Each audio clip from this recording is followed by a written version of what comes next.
public now. Hello all, welcome to the community meeting. This is the April call. We have a few bits and pieces prepared for you folks. So maybe we start with sharing the agenda.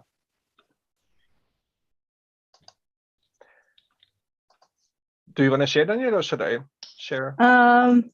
I think Mathieu was about to share. Oh, no, sorry. Yeah, please do share. I've got a mess up on my screen. We'll do 1 second.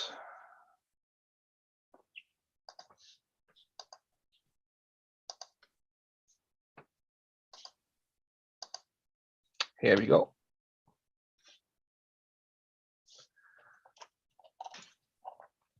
All right, quick intro round. If anyone new has joined, doesn't look that way.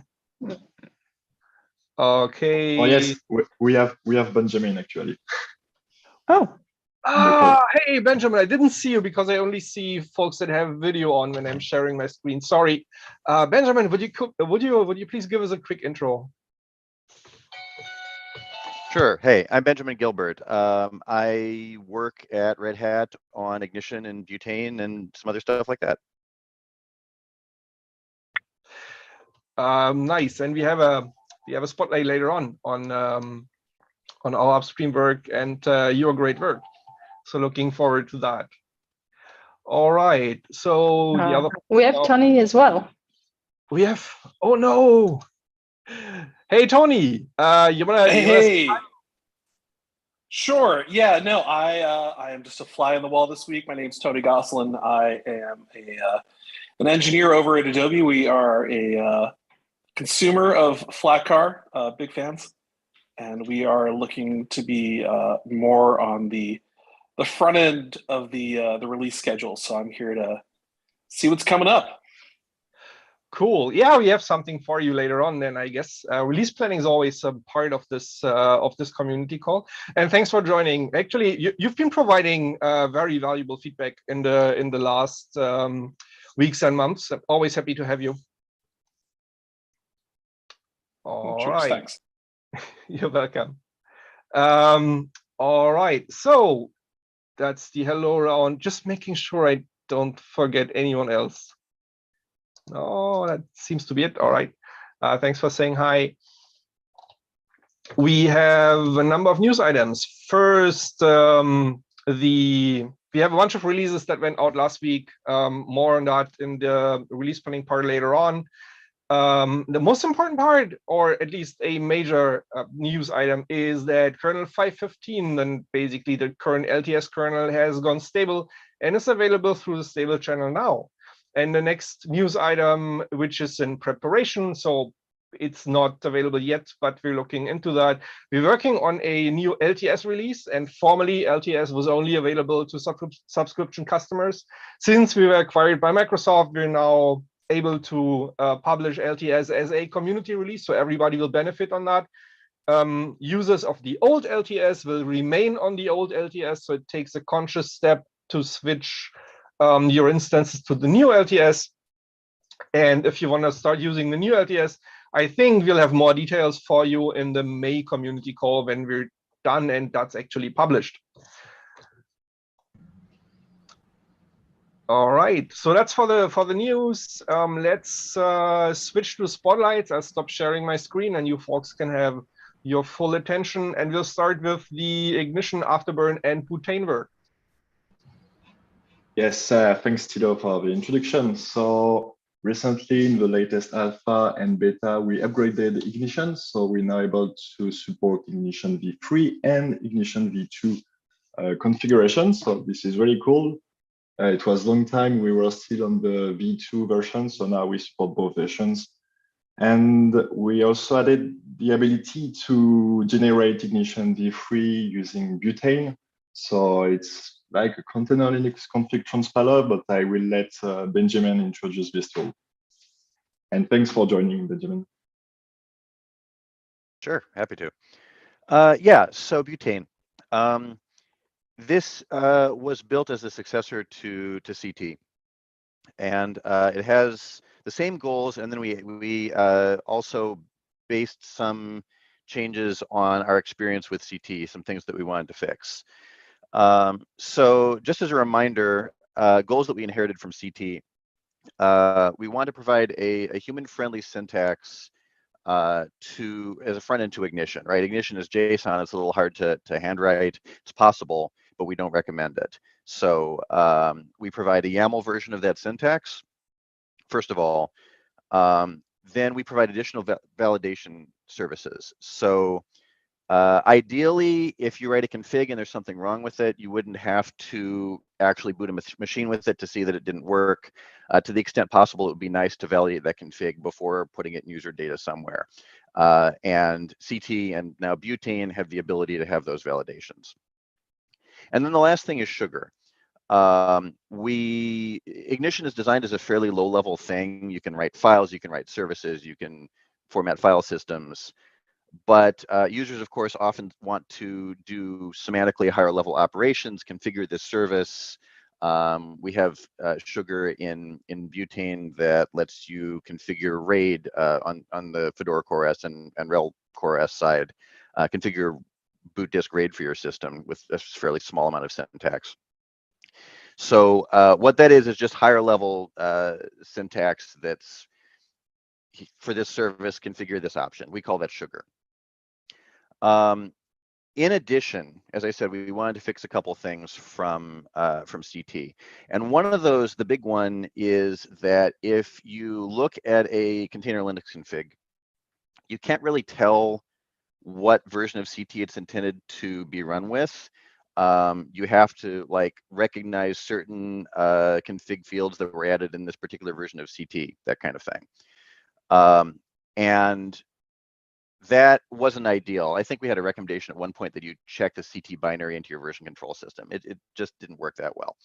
So Butane configs have a version number embedded in them. You can look at the config and know exactly what directives will be supported. And also you can know exactly what version of the Ignition spec will be emitted when you transpile that config. And that matters during an Ignition spec transition. Maybe you're working with older OS versions that don't support the new config yet, and you can avoid accidentally generating configs that won't boot. That's the one thing. And then the other thing is distro independence. So Butane was consciously written to support multiple Linux distros that might use Ignition.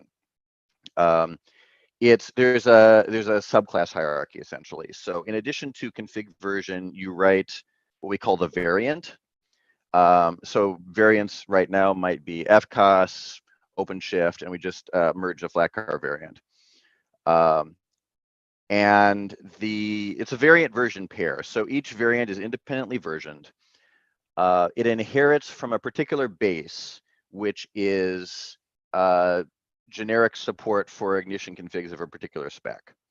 A base might have some sugar that's common to all variants, like the ability to inline local files from the file system, for example. That's useful no matter what distro you're running. So the base might have sugar, and then the variant might have additional sugar that provides support for specific services. The variant might choose to fail validation if certain config directives are used because they're not well supported in that particular OS. And then, of course, the result is that we render out an Ignition config. So the sugar then can know about OS-specific things. We have written it in such a way that it is possible to carry a particular variant outside the Butane source tree, but nevertheless, as much as possible, we'd like to see variant support distro-specific sugar merged back upstream, and we're happy to take those PRs. One last note, since you're migrating from CLCs, Butane currently does not support all of the sugar that CLCs did. It could be added. There's no technical reason it couldn't be, but things like Locksmith, etcd are not in the current Butane specs, so we have them today. I think that's all I've got. I'll just mention again, PRs are welcome. We're happy to take additional support for additional things. Happy to take bug fixes. And yeah, any questions? I think this is a really great introduction. Thanks a lot, Benjamin. If someone has some question. Okay, so I will follow with a quick demo. It will illustrate just what you mentioned about the version, variant, and so on. So I'm about to share my screen. Everyone should see my screen, and if there is an issue, just let me know. So I have this config. So it's a really simple config. The objective is to be able to encrypt the device using Linux. We can see the version that Benjamin mentioned. So in this case, it's 1.0.0, and it will generate ignition version 3.3.0 exactly. And if we want to, we can precise other version. Like, for example, if you live on the edge and you want to try out some experimental stuff, you can just mention the experimental version. And also you have the variant. In this case, it's Flatcar. So one cool thing with this simple configuration is that, for example, on the last line, we have the with mount unit section, and this section will tell to Butane to generate some files in order to automatically mount the created Lux device into the specified path into the file system section.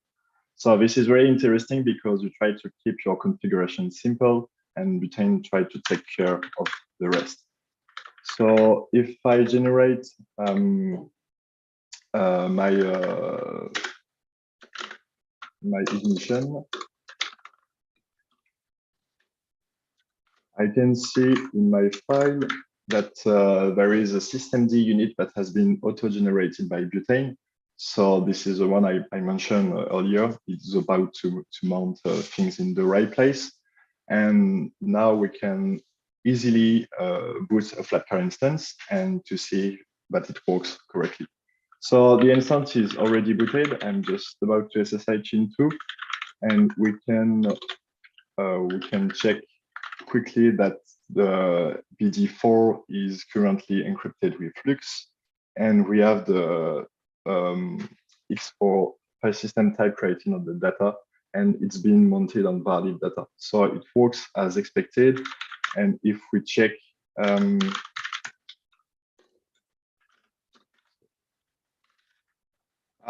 messing up with my terminal.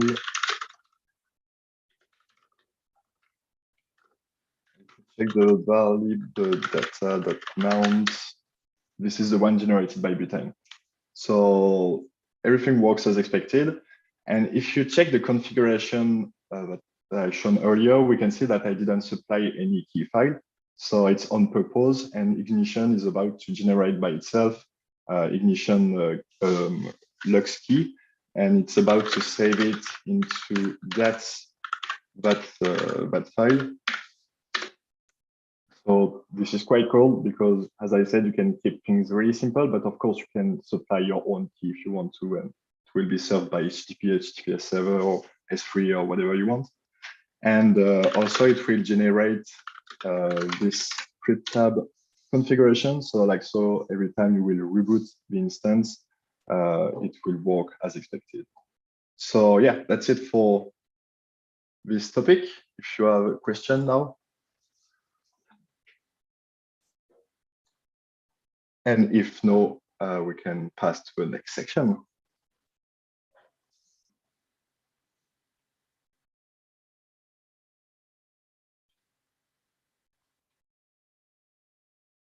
So I think it was Kai, maybe you wanted to show something?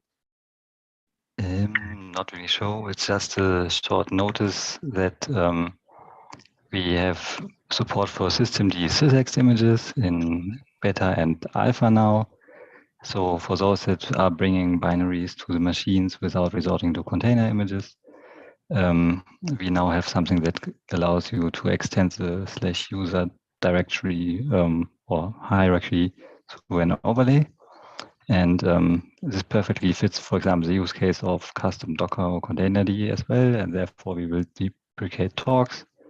And yeah, we just want to share that we have talks in the provisioning section of the Flatcar docs and some helper tools to create systemd Sysex images from upstream Docker releases or old talks images. I will share it in the chat as well. That's actually exciting news. Like with the whole Sysex initiative, I really love it. Could you elaborate a little on the future and what else we are planning with that after we have initial support for basically a Torx replacement by Sysex up and running?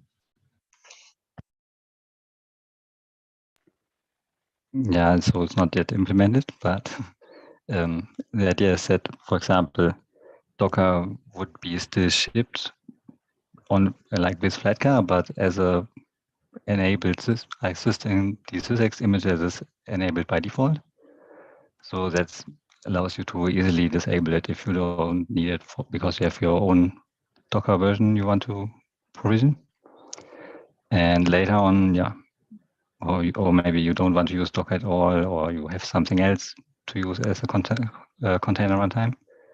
And later on, we also plan to use Sysex images for the purposes of the OEM partition. That's currently very limited, so that we can have something that gets an atomic updatable image that's also not bound to the size limit of the OEM partition, and can update together lockstep with the OS version, and kind of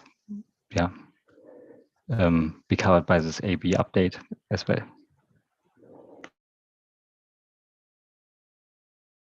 It's awesome. Both very exciting initiatives. The Butane one, of course, because we're somehow getting a lot closer to upstream, to basically the roots of what we've been doing, and that's exciting.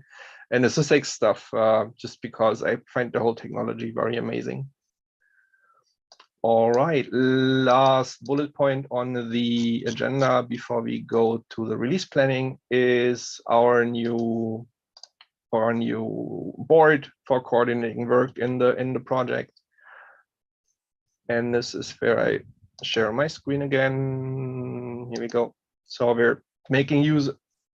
That's too much.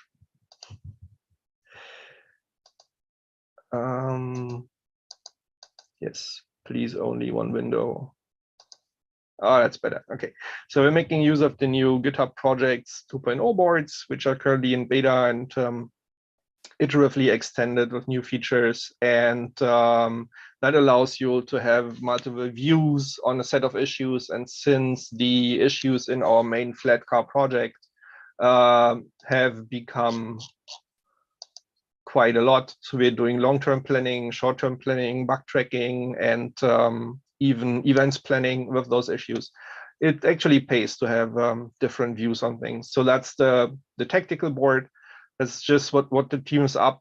Feel free to take a look and to request items to go on here if you feel those are important. So the metrics chat or the community call or the release planning are the right places to bring those up. We have our releases board, which is now just the view on the overall board, which we'll look into more detail in a minute when we're doing release planning, and that reuses all of the stuff that went through the tactical board. So it goes hand in hand. We have a roadmap board that was formerly a separate project, and roadmap tracking involves epic issues that are split down into multiple dependent tasks that we do, and that is detailed on in the next tab, where particularly that split down is displayed. Then there is line work items. Line work is stuff that is not connected to any epic, maybe bugs, maybe smaller tasks or smaller endeavors that we're looking into. And lastly, who does what is here. That's basically a board that shows active persons that have issues assigned and what issues they have assigned. And this is the main view. That's what we're mostly looking at. And with that, I'll conclude this. Please have a look, share what you think. It's always very valuable for us to get visitors' impressions on whether this is transparent enough and how we can improve our communications here. Thank you. and handing off to Cyan for the release planning. Thank you, Tilos. Am I audible? Does that sound good? Yeah. Yes. Thank you. So I'll share my screen. It should be visible.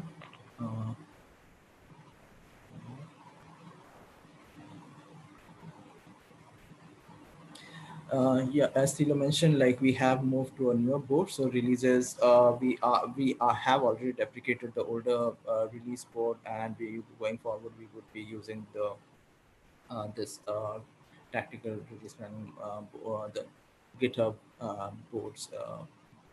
And so before starting off, right now, one of the focus thing that the team has been working on has been around the build and release automation. So you would see a lot of CI automation work in progress, and a bunch of them are in the planned items. So the team would be taking up the items in the next week or so. So I wanted to know, like, in around this, like, a lot of folks won't be available next week, and in India also we are having holidays this week. So, and I will be also be available, like, I will be gone on the last week of April. So I was wondering if you could switch the release to the 2nd of May instead of the 24th of April release.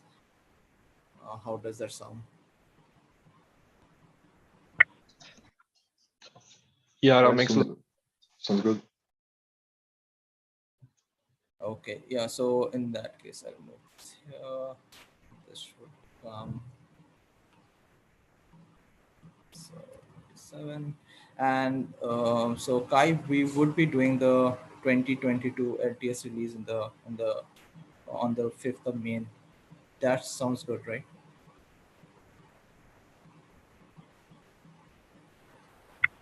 Kai says yes in the chat, but you probably can't see it because you're sharing your screen. Right. Okay. Cool.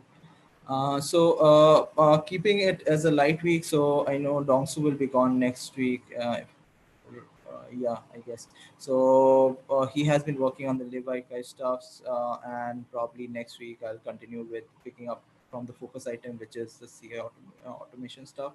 So we'll probably keep the load of the number of packages that get merged low, and the regular as we would keep on merging the Linux kernel PRs. And but other than that, the package maintenance would be PRs that get merged would be low, and it would be a pretty light release. Even though we are extending the time, it's just because of the absence around the team over the next 2-3 weeks. And okay, so yeah, so I guess over the next weeks we would see the CI automation works getting completed, right? And more of those these vendors also getting completed over the next 2-3 weeks. Definitely keeping fingers crossed for that one. Yes, that's I have high hopes. We have a lot of traction. It's not really tangible in terms of having new stuff in the OS image, but it'll make building and testing and build and test automation so much easier. So I really look forward to that. Cool. Okay, so in that case, yeah, as discussed, we'll keep the release light and let's focus on getting more of the automation done here. And yeah,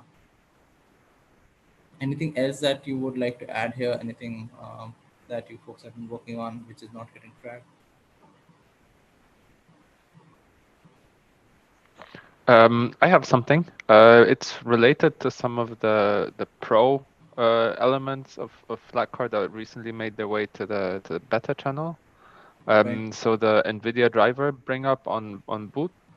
I know there are some folks in the community who do things differently, and I'm also looking into collaborating with NVIDIA to get their driver container solution working.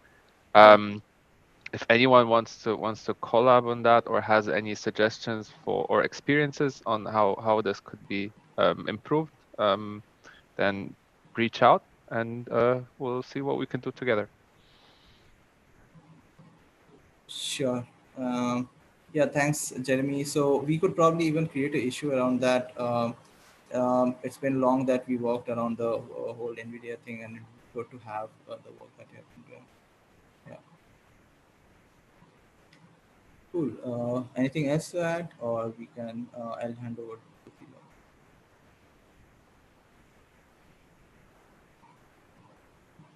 Over to you, Philo.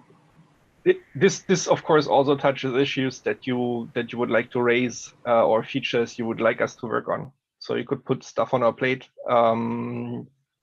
Your users and what you need is most important to us. But I really look forward to the GPU stuff as well. Oh, which reminds me, we had an experimental. I wouldn't even say change, but we had something in the works that would solve some of the OEM's Python dependencies. I don't know how far that has gotten, Jeremy. Is it ready for prime time, or rather, does it need more iterations? Well, I'm gonna pitch the solution that I found and see what the feedback from the rest of the team is. So basically, there are various projects around GitHub that build or pre-build a standalone self-contained Python install with all the dependencies, most importantly OpenSSL. The issue we have right now is, since our OEM partition is not updated relative to the OS, we need to keep it decoupled, so we can't really link to anything in the OS. And so this was a solution to kind of keep maintenance overhead low for us, and have something that works well enough primarily for Azure, where Azure requires a full Python install to support the many VM extensions that can be installed onto virtual machines. We know that this enables at least a VM backup or VM snapshot extension to run. Hopefully, more use cases work. And size-wise, this works. So it fits on the OEM partition using more or less the same, maybe slightly more space than we currently consume, but there's still plenty left over. So I'm gonna open up PR soonish. I don't expect any quick feedback due to Easter, but if someone has any thoughts on how this solution would work for them, then I'd be glad to hear some. Amazing. Yeah, that sounds great. Cool. All right. So open mic time. Any of you folks have any input for us? Anything you want to bring forward or discuss? Calling once. Calling twice. Checking the agenda for any late feedback. Joseph. Oh, you should definitely bring that forward. Can't let that go. All right. Yeah, I wish we had something like that lined up, but it's a very good point. So if you want to meet some of us in person, we will be around KubeCon in Valencia. I'll be there. Some from the team will be there. And we, of course, will be there for rejects, which happens on the weekend before KubeCon. So yeah, if you want to hang out, then absolutely, we'll be around. I will look forward to see you all. I'll bring my issues too. Absolutely, please do that. That's why we do this. I mean, we want to learn from you folks how to do better. Flatcar ARM support for AKS. The ARM beta for AKS just launched with Ubuntu and CentOS. Yeah, that is correct. We've been looking into that, and the last step that is missing. So everything works.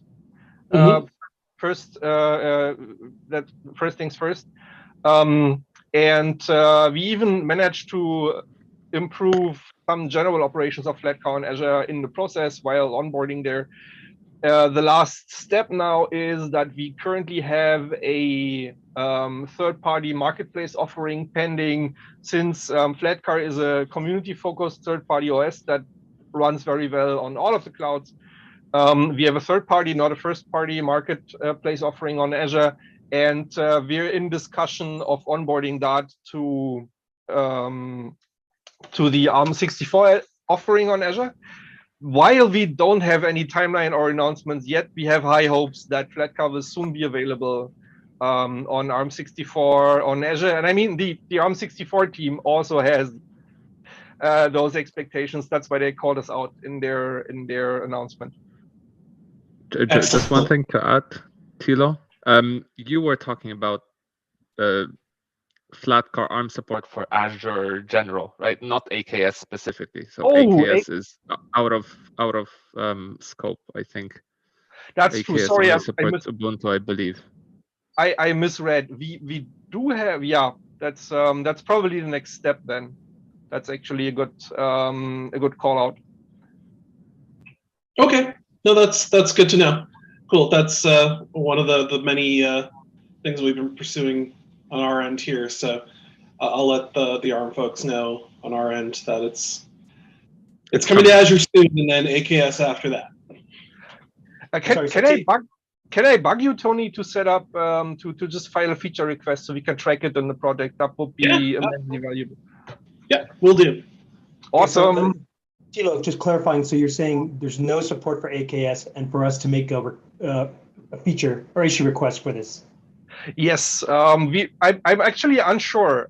This is kind of undiscovered country, so I would need to look into that and what Ubuntu and CentOS are doing there, and what is necessary for Flatcar, and then follow up a few folks.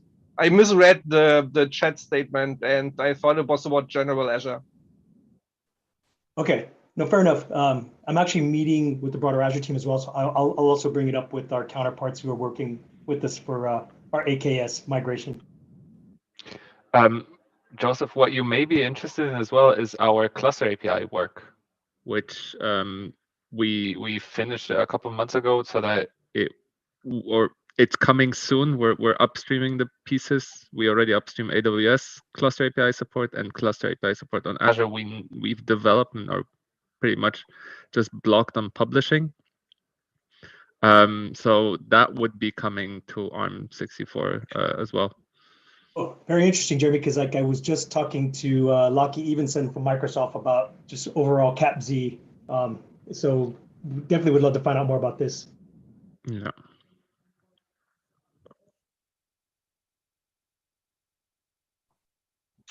All right, the most excitement at the end of the call. I really like it.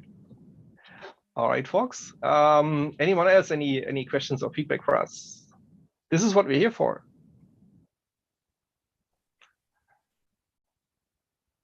Calling once, calling twice. All right. Thank you all for attending. Thanks for the great input. This is gaining some traction, and I feel it. And it's great to have you here. And thanks, Benjamin, for the great intro for Butane. We'll make sure to do lots more upstream work in the future. That's what our main focus is. All right. Yeah. See you maybe in 2 weeks in the release planning, or in a month for the next community call. And until then, maybe visit us on Metrics or look into the project on GitHub. Thanks all. Okay, see you. Take care.